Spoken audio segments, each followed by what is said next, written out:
Hello, everybody. Welcome to the first episode in Kekst CNC's new podcast series. My name's Dominic Laurie. I was a broadcaster at the BBC and I'm now a director in the London office. Today, we're going to be talking about the latest findings in our regular survey about public attitudes into COVID-19 around the world. Now, the first time out, we had some really interesting insights into what people are thinking, and it's no different this time round. With me today are James Johnson, former polling expert for the UK Prime Minister and now a Kekst CNC senior advisor, Nicole Manners, our Global Head of Knowledge, Insights, Research and Analytics based in New York, and Kevin Sodhi, Partner and Head of our London office. James, I'm going to start with you. You've been running this poll for us. One of the things that makes our research different is it's international. We look at several markets around the world, don't we? Yeah, absolutely. So this is taking part in the UK, Sweden, Germany, Japan, and the United States. And I think what's really striking about this wave of the survey is that we're seeing some real patterns across all the countries. I mean, particularly in terms of how long people think the impact of the virus is going to last. Post majorities in every country saying that they now expect the impact of this on their own country and on the economy to last more than a year. And for some, that's even longer than 2 years. And also, I think, on the impact on consumer behavior. And this is obviously very relevant to business, very relevant to different sectors, as well as governments as well. And what's really striking there is that even if there's a successful vaccine, people are saying they're going to travel much less, they're going to travel abroad much less, they're going to eat out at restaurants less. We're potentially seeing, and we need to be cautious because we're in the middle of a pandemic, people are seeing it through that lens, but we're potentially seeing across all 5 countries some real long-lasting changes to consumer behavior because of this virus. There's actually much less of a difference than you'd think between coming out of lockdown and having a vaccine, because you'd think that when there's a vaccine, people would think, okay, now I want to do all the things that I've missed for the last year and a half. I'm going to go back to how I was. But you're saying actually the difference between a vaccine and coming out of lockdown isn't that great, or isn't as great as you might think. Yeah, exactly. We're definitely seeing people. And now, as I say, we need to be careful. We are in the eye of the storm here, but certainly it looks like there are going to be some long-lasting changes. Now, there is a difference, and there's another interesting point here, which is that difference is starker in some countries than others. So it seems that there's a little bit more of faith in a vaccine in the US and in Japan, where actually those differences between what would I do after lockdown compared to what would I do after a vaccine being a little bit less, being a little bit greater than in those other countries. So that's suggesting maybe that in those countries, people are a bit more faithful about what the impact a vaccine will have. But even there, stark differences even afterwards. Yeah, one of the things, the beauty of this survey is you can look into those international differences, and I've got the survey open in front of me, and it's really stark that question after question, almost always you have the UK and the US being the most nervous and pessimistic, and Germany and Sweden seeming to be the least pessimistic. Why is there any? Is that a trend that you see, and is there any sense of why that might be? Yeah, well, I think we're seeing really interesting divergence on one of the main questions we've asked, which I think goes some way to explaining that. It basically says, gives two people gives the people answering the survey two rather difficult choices. One, which is, should governments limit the spread of the disease, even if that means a major recession or depression and the loss of many jobs? Or on the flip side, should they focus on protecting the economy, avoiding a recession or depression, but that potentially costing lives and leading to more cases? So the UK and Japan are quite ardent that actually government should limit the spread of the disease, even if that means economic damage. The US is sort of in the middle between the rest, sort of a narrow majority saying limit the spread. And then in Sweden and Germany, people are marginally still more likely to say that their government should limit the spread, but many more are saying protect the economy, and that number's got greater in the last week, now, in the last month. It's interesting because Sweden and Germany, they're clearly coming out of their lockdowns, but the UK is not far behind that either. So there's not a clear pattern here in terms of where people are in the stage of the pandemic, and even where people are in the stage of how many deaths they've inflicted. I mean, Japan, for example, has had very few deaths comparatively, but is having a sort of is one of the countries that are the most concerned. I think what that does is it highlights the importance of public opinion in all of this. It's not something that can just be decided based on whereabouts in the curve a country is. It's being guided by lots of different factors and is therefore absolutely imperative for governments and business to keep a very close eye on indeed. Nicole Manners in New York, if you look at US, the US public's response in this survey to how confident you're feeling about your own personal health, the health of the people in the country as a whole, the economy as a whole, there still seems to be quite a lot of pessimism. Yes, absolutely. While the US remains the most optimistic in terms of how long they think that the crisis will endure, it's clear that Americans are particularly hurting right now. And in our research, we're observing acute concern about the impact to the economy for Americans and their own jobs. Just about under 1 in 4 say that they do expect to lose their job, and another third say that they actually expect their companies to collapse. And we're finding those trends are even more pronounced in younger audiences. A third of people in the US feel their companies will collapse. I mean, that has huge implications for politics, for how businesses communicate with employees. It affects everything. Absolutely. And what's interesting is that we're not necessarily seeing that that translates, as Jane was alluding to a shift in preference. We still have a majority of Americans saying that we should be prioritizing saving lives over protecting the economy. We are, however, starting to see a shift in that. There's about 27% of people compared to 20% last month believing that the government should start focusing on averting an economic crisis or recession, even if it means that the disease will spread. Just to jump in on that, I think if you think if you look at some of these countries, a third of people saying they expect their company to collapse, that seems dramatic. But then you look at Japan, and Japan is coming out of this data as a real sort of shock in terms of 39% of Japanese workers are saying they expect to lose their job. That is significantly higher than any other market. In the UK, it's just 11%. And I think what we're seeing come through in the data in Japan is a lot of concern from people that the measures of governments of business support from government that we've seen quite widespread in other countries is not quite at the level that they want to see in Japan, and that's really fueling some of this economic concern, which is obviously huge in that part of the world. And all this happening, Nicole, in the US in an election year. Absolutely. Yeah, and we're seeing increasing declines in terms of the confidence of the federal government response over the last 2 weeks.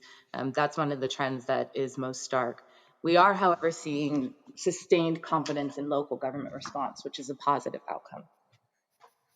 Kevin Sodi, a partner in our London office. Kevin, what implications does this have for business, for how you're a senior advisor to clients? And I guess this is an unprecedented situation. Employees feeling, there's a serious likelihood of significant economic damage to their own employer. That's an unprecedented situation. It is, and employers have to realize that this is going to go on for much longer. They're going to have to think about how they work differently, how they keep their business going, how they can access government support. Is the government support they're accessing right? Actually, we're seeing in some markets some criticism that although the government is providing support, it's actually not going to the businesses that need it. And then if you are a business that's getting support, if you are a business looking to the future, so how are you going to work differently? Are you going to have people working remotely? Can they come back to the workplace? When can they come back? Will there be rotas? How will you look after their health? What can you sell? Who's going to buy it? How are you going to sell it? All of these things need to be factored into businesses thinking very, very differently about how they operate in the future. And if you're a chief executive of a company, you're going to have to strike a balance between rallying the troops, optimism, belief in what you do. You have to talk about belief in the future because that's why organizations exist. But if your employees at the same time are still incredibly nervous, that's a balancing act, isn't it, Kevin? And it's an incredibly difficult decision for a company to make. How do you get people to come back to work? When do you get people to come back to work? What if people say, I'm too scared? You're seeing a level of fear in some countries that is astonishing. The messaging about staying home, staying safe has resonated so strongly that people don't even want to get outside their front doors and certainly don't want to get onto public transport and go to work. Public transport use is expected to fall significantly. So how are people actually going to get to work to do the work that they need to do? James, you've seen polling trends over years and years. It's your specialism. How common is it for people's sort of to be sort of steadfast in their views and those views to actually change significantly? How likely is it that these opinions are going to be cemented in behavior in future years, or can these switch when the environment becomes more positive? Yeah, absolutely. I mean, I think they certainly can switch. I mean, I think what's important to note on this is that we're looking at marginal effects. So what we're not saying is that you know all of a sudden public transport is going to stop being used and air travel is suddenly going to stop and dry up.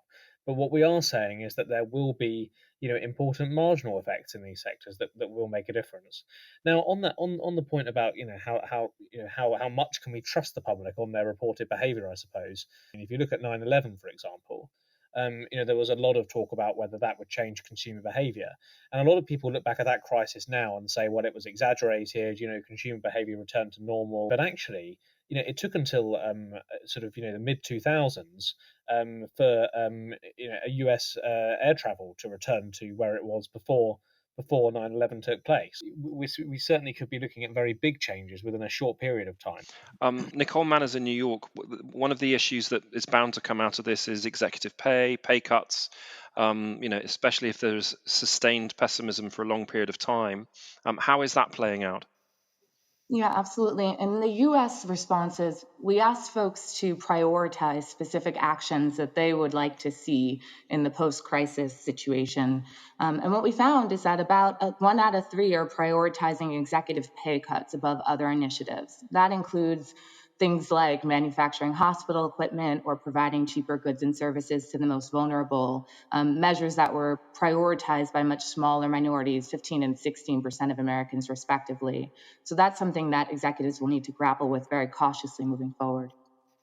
Yeah, and it's very interesting because we actually, in the first survey, we asked, well, have you seen businesses stepping up and doing more to help their communities and the wider world in this pandemic? And 68% of people said yes, they had seen businesses stepping up. So great. But what actually does stepping up mean? And so this time we tried to drill down in it because our survey respondents had said businesses that step up will get their business in the future. So it's good to be seen to be doing good things. But what are they? So in the US, as Nicole said, it's executive maybe taking pay cuts. In other markets, it's working with health services to produce protective equipment or interestingly, working together with other companies, which is something that would not normally be anything that would cross the chief executive's mind. But to work together with another company to produce something together is going to be well received in the wider market. James, we've now had two surveys, really interesting. What do you think is the most interesting, most salient finding you've seen that has really made you think the world is a different place than it was? Well, I think what one of the things that really comes through, across both ways, particularly in this latest one, is actually what does the world look like afterwards? We saw with the financial crisis, sort of lots of pressure on banks afterwards, lots of pressure on business to change the way they acted. I think it's starting to become clear from this research what that might be after the coronavirus, and in because majorities in these countries are saying they want to see the economy fundamentally changed afterwards, and it seems that means they want to see higher pay for key workers, particularly healthcare workers, and that they want to see a much bigger focus on helping the most vulnerable, and they really want to see pandemic preparation at the heart of governments too.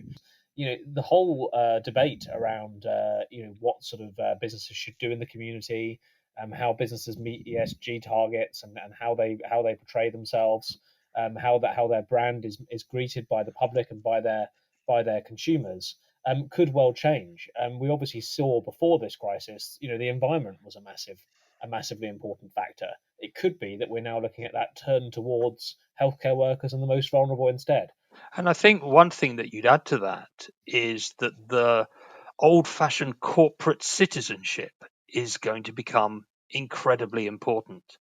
And when James talks about the change in the economy and what people want to see, it's very interesting. In many of our markets, this is a statement that's being made from people old and young, and from across the political spectrum. This isn't an issue that is politicized. In other markets, I think Nicole could probably talk about the US, there is a much stronger political divide in terms of what people think about the future. Yes, I was actually just going to jump in with that point. One of the most striking things about the findings in the US market is this idea that there's this expanding and enduring cultural divide in America. And that dynamic is very much played out in the survey across several responses. The first one I'd flag is we've got about 47% of Americans saying that they do want to see these types of fundamental changes to how the economy works post crisis, and another 40% who's saying, let's return to exactly as we were before. Similarly, you've got 34% on either side saying that the government is getting support to businesses that need it the most, and 34% saying that it is not. So this partisan divide and cultural divide really does impact where the US sits on many of these questions. So if the world is a different place after the pandemic, it may be different for different people. So it's going to be a complicated settlement to come to. James Johnson, Nicole Manners, Kevin Sodhi, thank you very much for your time. If you want more details about this research, please do go to our website, www.kekstcnc.com. That's KEKSTCNC.com. You'll also be able to subscribe to our newsletter where you can get expert views on all aspects of how strategic communications can help companies navigate this crisis. Thank you very much for listening. Do tune in for the next episode.